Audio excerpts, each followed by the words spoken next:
We will quickly see what we discussed in the previous parts.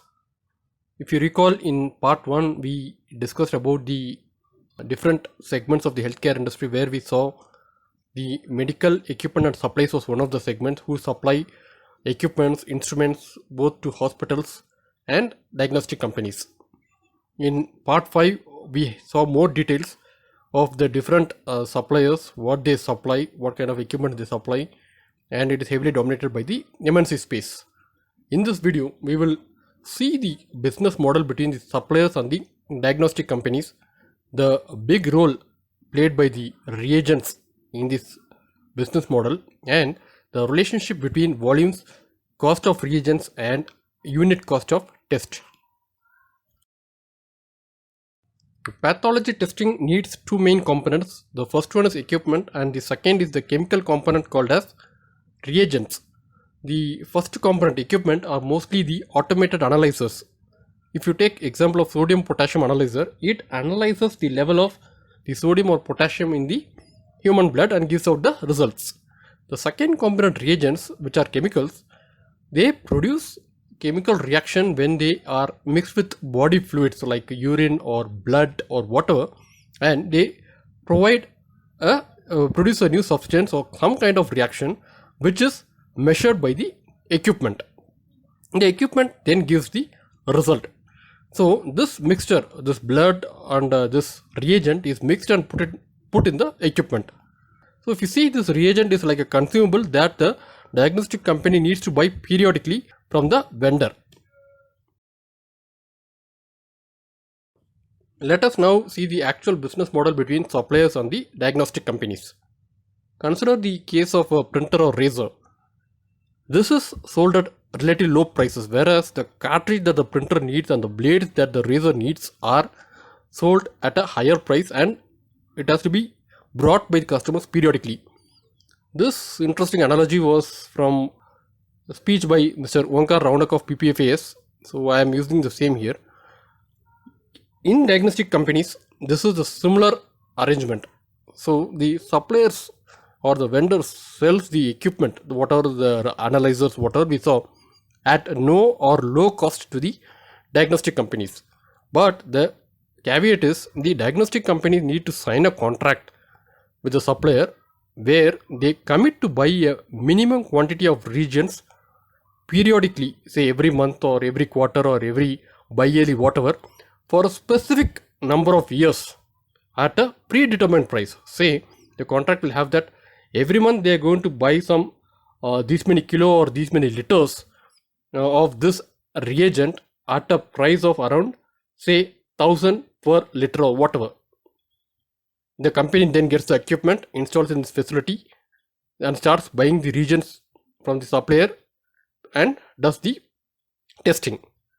The ownership of the actual machine lies with the suppliers, and it is transferred to the diagnostic company after the contract period at a predetermined price. That is, some price is agreed upon during the initial contract. For that price, after the contract period, this machine is sold to the diagnostic companies. So what is the implication of such a contract or this business model? While it looks straightforward and simple, the reality is much interesting. The diagnostic company has to generate sufficient volumes of test to consume the reagents that they buy periodically from the suppliers. If suppose the lab or the diagnostic company is not able to generate the sufficient volume, even then the company still has to buy reagents periodically with the suppliers as per the agreed contract. So this increases the cost because whether you use the reagents or not, you have to buy, and thus the profitability reduces. If suppose the company does not buy reagents because they don't have sufficient volumes, the supplier can terminate the contract and take back the machine. Based on the contract provision, they can even levy penalty on the lab. But the other extreme is, once the contract volume is exceeded, say your contract volume says that you're going to buy say 500 liters per month, but you decide to place an order for 1000 liters per month because you have huge volumes, then the additional 500 liters will carry huge discounts. So the reagents are provided at discounts once the contract volumes are crossed. This volumes is what gives the leverage to diagnostic companies, which reduces the unit cost per test. So what are the main inferences? That between a diagnostic chain and a standalone lab, the volumes will differ, where diagnostic chains have large volumes and the standalone center has typically lower volumes. Even if the tests are priced at the same level, say 100 rupee per test, the cost structure will differ substantially. That is, the diagnostic chains get the reagents at discount, so their cost will be considerably lesser than what a standalone center would have. So the diagnostic companies are more focused on generating more volumes to consume more reagents than the contract value, so that they can avail the discounts. The cost of reagents, whatever is provided as the contract, is normally higher than the market price. The reason is that this reagent cost actually cover the cost of the equipment which was provided at a lower cost or free, plus the cost of the reagents and the profit margin of the suppliers over the contract period. So this is the reason, because it's not only the cost of reagents, it covers the cost of reagents plus equipment plus the profit. So even if the prices of reagents reduce in future from the same supplier, or if the reagents are available from a different supplier at a lower prices, the diagnostic companies cannot buy from them. They have to still stick to the contract and buy the reagents from the same supplier at the contract prices. We will now see the impact of volumes on the unit cost of the test. So this is from an interview by Dr. Velumani, where he says that you have two options. You take the money from the customer or from the vendor. The customary approach is to take profit from the customer, but I have decided to do it from the vendor. When the volumes grow, my vendor is going to make me rich. How is this going to happen? We'll see in a short while now. The volumes of test and the unit cost of test have an inverse relationship. Means when the volumes of test goes higher, the unit cost of test goes lower. To understand this, let us see that when volumes are very low, the reagents became a sort of fixed cost. Why? Because the diagnostic lab has to purchase the reagents as per the contract with the supplier, whether they use it or not, whether they have sufficient test or not. So these reagents are going to become a major portion of cost, and it is spread across low volumes of test. Hence the cost per test is high and profit is lower. This is typically the scenario in the standalone diagnostic labs or hospitals or the unorganized sector.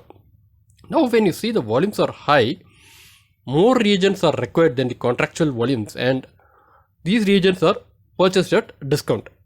So this discounted cost of reagents is spread across a high volume. Thus the cost per test is low and profit is high. This is where the large diagnostic chains like a Pan India or the regional labs mostly fall into. So let us understand the scenario better with numbers. This is completely a hypothetical example, nothing connected to your real life example. So we consider a case where the diagnostic company is estimating that they are going to do 2000 tests per year, and for each test they need 1 ml of a reagent. So for 2000 tests they need 2000 ml of the reagent per year.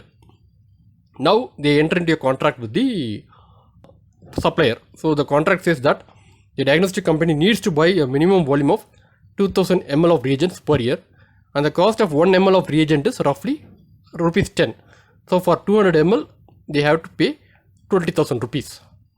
And the contract also says if you are buying more volumes, say 2000 to 3000 ml beyond the contract, then there is a 20% discount in the minimum volume price, that is around rupees 8. And if the volumes are very high, 3000 to 5000, the supplier will provide 40% discount from the minimum volumes. So it's going to be around 6 rupees per ml. So the diagnostic company can now have three scenarios. The first scenario, they are able to conduct only half the number of tests than what they estimated. That is, the annual test is only 1000, but they still need to buy 2000 ml of the reagent. So while one test needs 1 ml of the reagent, for 1000 tests what they actually conduct that year, they need only 1000 ml of the reagent. But due to the contract, the company still buys 2000 ml of the reagents, and this cost of 2000 ml reagent gets distributed to 100 tests. And in scenario B, the annual test volume is around 2000, which is as estimated, and they purchase 2000 ml of the reagent as per the contract. And in scenario C, the annual test volume is close to 5000, which is much higher than what they estimated, and they end up purchasing 5000 ml of reagents at discount as in the contract. So we will now see numerically how this pans out. So in this table, all three scenarios are listed. In the second column, you see the volumes. The third column is the actual number of reagents needed for the test, and the fourth column is the actual purchased reagents, and the fifth column is the cost of the reagents, and the sixth column is the cost of reagent per test. So you get by dividing the volumes, and the seventh column is the selling price of the test, which I have kept it same in all the three scenarios. And in the last column, you see the profit margin in each of these scenarios. In the scenario A, the company will incur a loss of 4 rupees per test. This is because the test volumes are roughly half of what was estimated, while they still need to buy the reagents as per the contract. Whereas in scenario B, the estimate and reality are same, and the company makes a profit of 6 rupees per test, and the profit margin is roughly 6%. This was the actual base case which the company intended to achieve in the first place. And then comes the scenario C, where the company makes a profit of 8 rupees every test.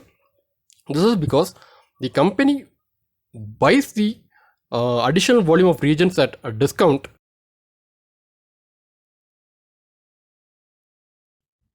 So what is the key takeaway for investors from this video? Basically, this kind of business is very asset light because the equipment is either at low cost or provided even freely. So the capex needed for growth is very less. So they don't need to pay for the full equipment and buy. And we saw that higher profit results from higher volumes, and beyond contract volumes, the profits of diagnostic companies are higher, which we saw just now. The reagents are at discount, and hence the profit margins and the profits are higher. So what is the main profit driver? Is the high volume of tests which the diagnostic chains can achieve when compared to the hospital based centers and the standalone centers. And lastly, the skewed cost structure, the table what we saw just now, where the standalone or the unorganized sector has a higher cost and the diagnostic chains has a lower cost. And most importantly, this is applicable only for the pathology based business.